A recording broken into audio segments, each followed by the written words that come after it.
โอ้โมเมนต์พิเศษเนาะมื้อนี้เนาะ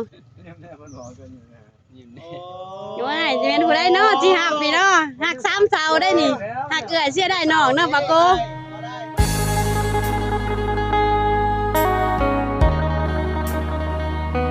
มาพร้อมทีมงานมื้อนี้พี่น้องเอ้ยทางเบาเจ็บสาวนิดเบาวงเพิ่นพี่น้องเอ้ยมื้อนี้ยังทีมงานตามหลังอีกบ่ทันได้มาฮอดพี่น้องเอ้ยทีมงานเพิ่นเบาตูนเบาอนงเบามิกแล้วก็เบาสายพี่น้องเอ้ยยังมาบ่ทันฮอดตอนนี้ก็ทีมงานส่วนหนึ่งก็มาถาก่อนพี่น้องเอ้ยก่อนอื่นก็กราบทักทายสบายดีเด้อพ่อแม่พี่น้อง FC ลูกป่าเอาเบิดสุหมองสุบอนบ่ว่าจะอยู่ฝั่งไทยและฝั่งลาวก็ยินดีต้อนรับเข้าสู่ช่องสาวนุ่นาแฟมิลี่เด้อพี่น้องเฮาไปพี่น้องก่อนอื่นมื้อนี้ก็มาเพื่อนน้องสาวน้อยกับสาวไม้คือเก่าพี่น้องเอ้ยยังอัปเดตสวนครัวเพิ่นบ่ทันได้แล้วบ้านนี้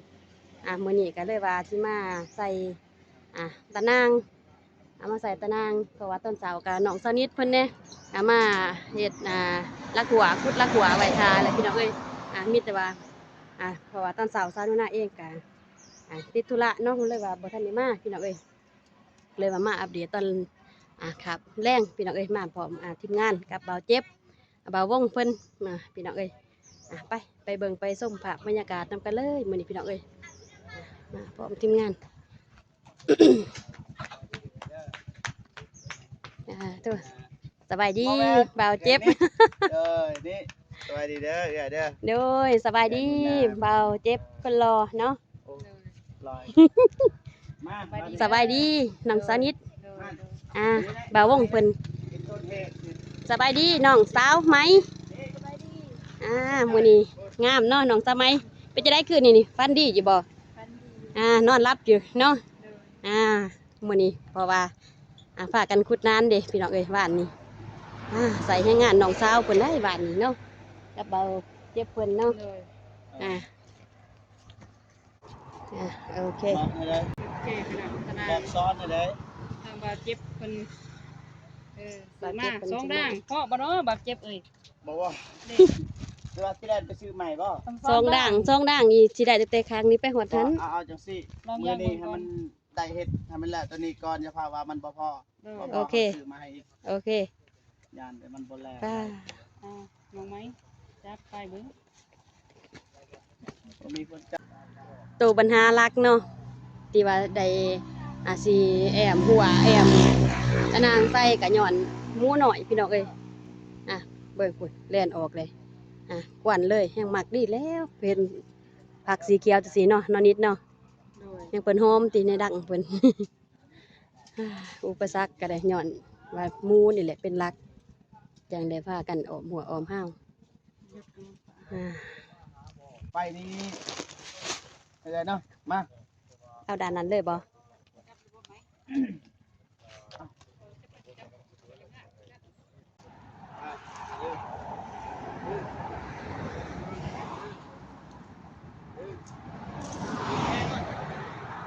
นี่ย่างไปทางนี้เลยนี่ย่างไปเลย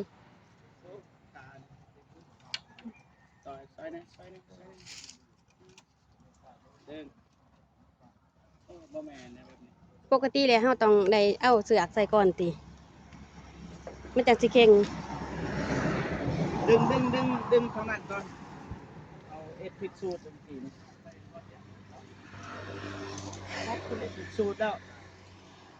เกาะไว้ก่อนนี่พ่อหรอ3อันเนาะพ่อมาจับบ่เจ็บบ่พ่อเนาะแต่รับ3อันคันสิบ่พอก็คุยหนึ่งเนาะเพียแต่กระเทิดเนาะต้องใส่ตัวนี้ก่อนกลับมาอีกใส่สอนน้ำหลังก็ได้เอาน้ำลังก็ได้ป่ะสอนน้ำหลังก็ได้ไปดึงไปด้วยเพิ่นห้อยไปดอกมีบ่มองเกาะไหมจับนี่ไอ้บงตรงนี้จับจีจับไหมก็ได้เอามาสิแม่สิมาจับก่อนจับมานะเอาแต่สิซอยเวียงหมอกเป็นเจ้าหน่อยเก็บสวนไปซอยกันไปดึงนะ อืม เดินลงมาเด้อดึงรถ ดึงให้มันเก่งๆเลย ดึงตอนต่อดึงเลยดึงเลยดึงดึงมันจะอยู่ในไล มี ฟ์ แต่ ไปดึง บางที่โอเคได้เนาะ ฮะ บางที่สิโอเคได้กันว่า มาทัน ส่วงนั้นไปเนาะ นี่ไป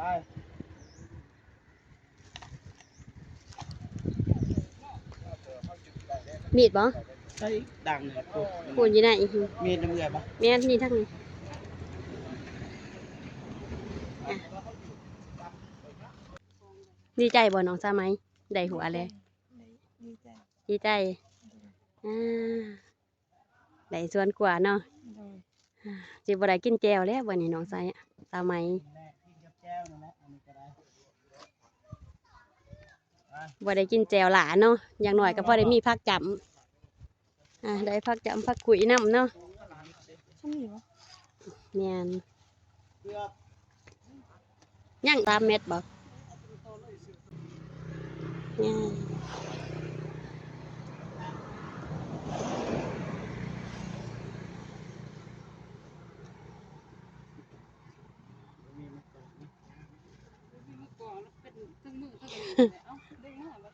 ใส่พอดีเลยฝา ใส่บ่เจ็บต่อเนาะ กองตีนอยู่ ได้ว่าแบบนี้ โอเค ได้ว่า ถอดแต่ทางนี้แหละแบบนี้มันสิง่ายกว่าถ้าเฮาทักๆแล้วเฮาย้าย ทางไหนประตูเนาะ นี่นะ ข้างนอกประเทศเรื่องนั้นนี่เขาเอาแต่หาได้ความโปรจักตัดเพราะว่ามันใกล้น้ำได้ต้นนอกเพิ่นยางออกอีก โอ้ แม่นบ่ถือว่าไอ้บ่ เนี่ยตอนนี้ก็ตัดภาพมาตอนที่ว่าเบาเจ็บกับเบาวงเพิ่นเป็นผู้ที่ว่าแอมเนาะอ่า ใหญ่เนาะ แอมตะแยงหรือว่าตะนางพี่น้องเอ้ยแอมตะนางเพราะมันต้องใส่งาน2 คนเนาะงานผู้ชายตอกตะปูกันพะแยงพี่น้องเอ้ยให้มันแน่นนำดีเนาะอ่า มันบ่ตัวนะอ้ายนี่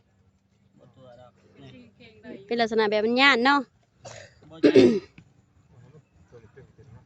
เอาตัวนี้ให้มันซื้อกันประมาณนี้เกิน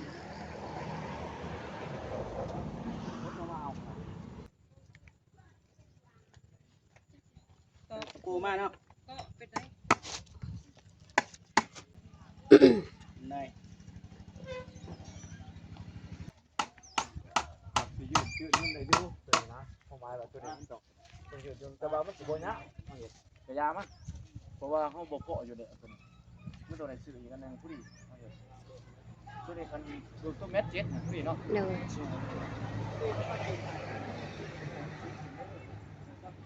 พักเดียวกัน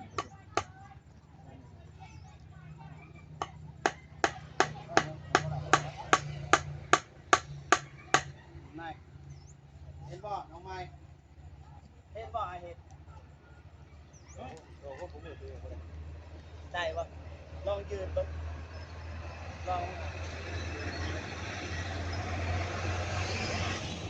ลูกโคตรบ่ยัก โอ้บามิกกำลังมาบ่สบายดี สบายดีพี่น้อง โดยบาสายเด้ เราใส่พันมัน บาสายเพิ่นยังพันมัน พันมันให้แม่ โอ้บาอนงเด้ อยู่หันแหละ อยู่นำกันอยู่หั่นบาตูนเด้ บ่เห็นนะบ่ตู บ่เห็นบ่ สบายดีเด้อ โอ้ สบายดี มาซอยกันมา พอดีแหละได้มือสวยต่ออีก พาแต่เช้าแล้ว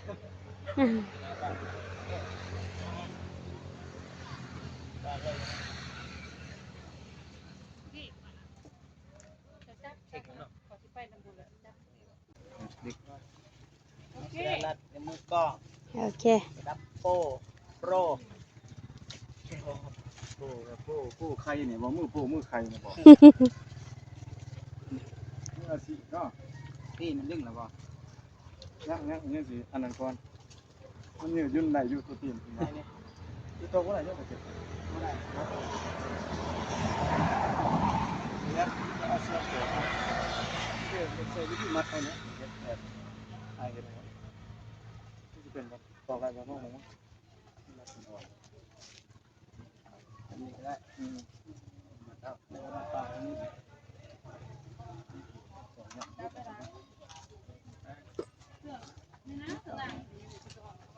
ต่อใช้ก็ได้บันไดบนเรื่องสายป่ะ รักษา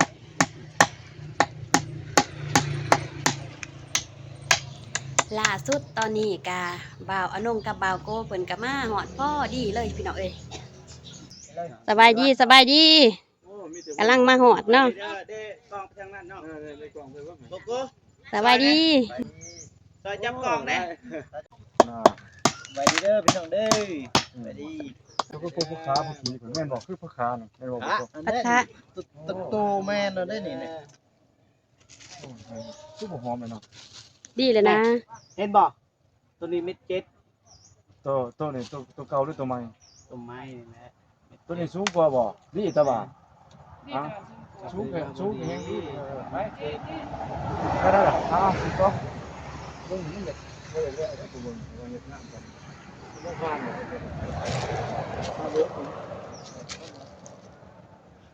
หอมน่ะตัวมันเด็กแข็งๆมันแข็งเด็กๆเด้แข็งมาเด็กนักเอาทำอีกนิดนึงนะครับตัด โอ้สนิทจัดการครับตามนาเจ้าเอาวันนี้ ที่เก่า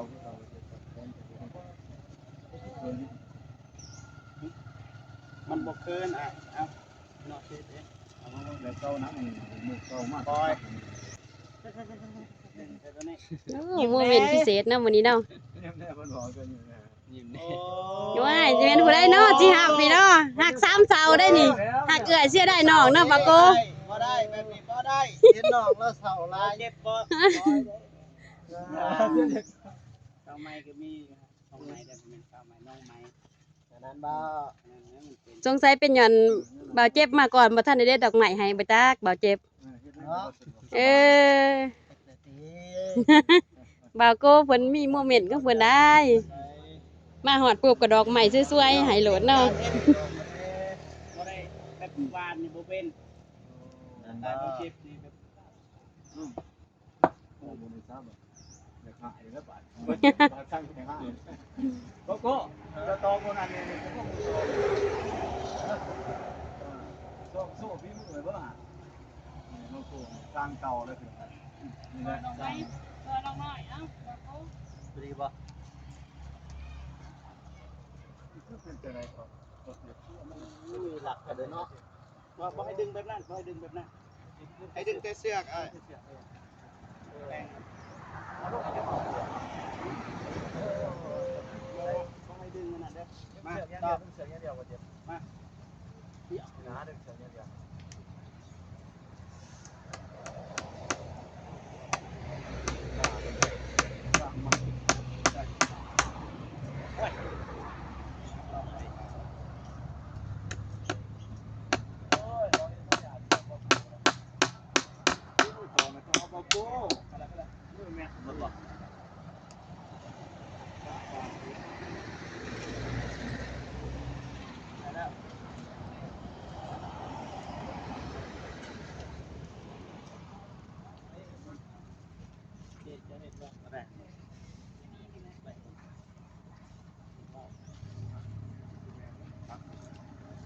เอ้า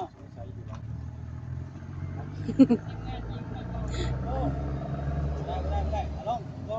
ลงพูดนะบอกสิ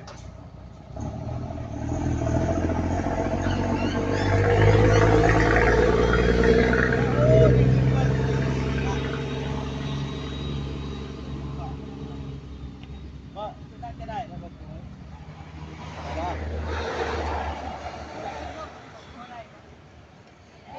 ้ลงลงสับปะอันนั้นเล็กกระปูงยาเลยลงเลย สปอร์ตนึงนะ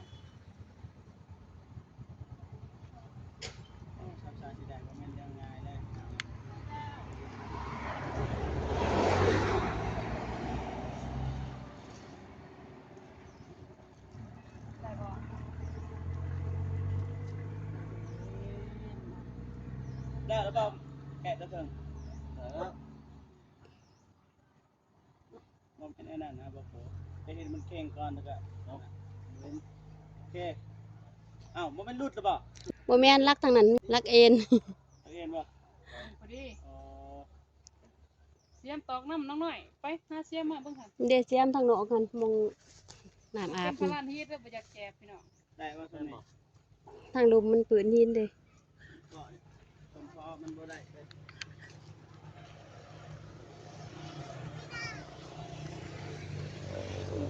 นี่บ้าง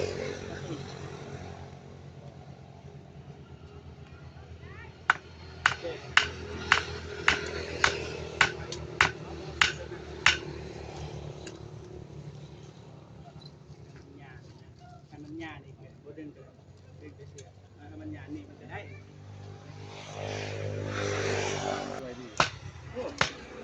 มือระดับอาชีพเนาะพี่น้องเนาะเบาโกเป็น ผักเลย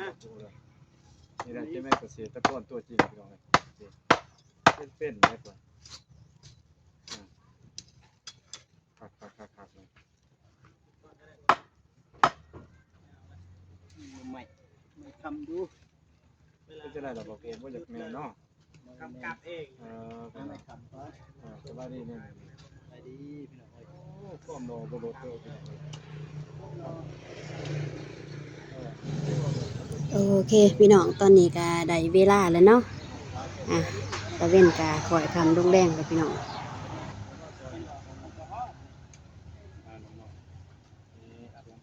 มาไปใส่อีก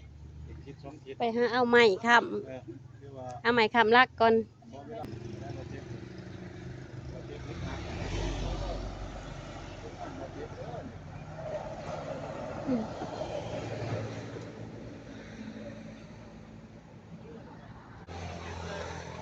ตรงบ่ล่ะสอดที่บ่ล่ะ มันแน่นดิ ครับมันเป็นเสตาได้แต่ว่าหมดตรง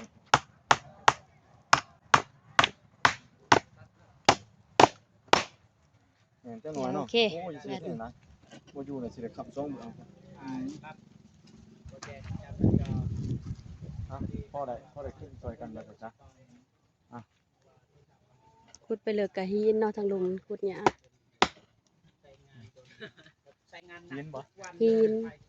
เป็นหินจะสีนี่ขุดประกาศขึ้นลงขึ้นจะสี ไหนเนาะ แม่ นี่เนาะ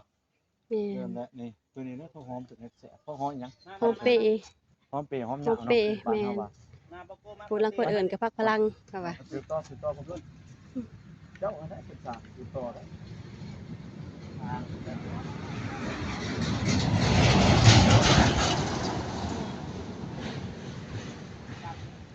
โอเคพี่น้องเอ้ยอ่ะมื้อนี้ก็ตะเว้นข่อยคำลงแรงแล้วพี่น้องเอ้ยอ่ะที่ว่าอ่าการที่ว่าเฮาย่างตะนางเนาะตอนนี้ที่ว่าได้โทรไว้เพียงสำนี้พี่น้องเอ้ยเพราะว่าตะนางเฮากับบ่พอเด้อ่ะมื้ออื่นอีกประสานต่อเนาะอ่ะมื้อนี้ก็สาวนุ่นนาพร้อมด้วยทีมงานสายบุญลาไตพี่น้องเอ้ยกะกราบขอบอกขอบใจพ่อแม่พี่น้องลูกป่าเอาเบิดสุหมองสุบอนบ่ว่าสิอยู่ฝั่งไทยฝั่งลาวและต่างประเทศเนาะที่เขามาเบิ่งมาส้มมาติดตามสองสาวนุ่นนา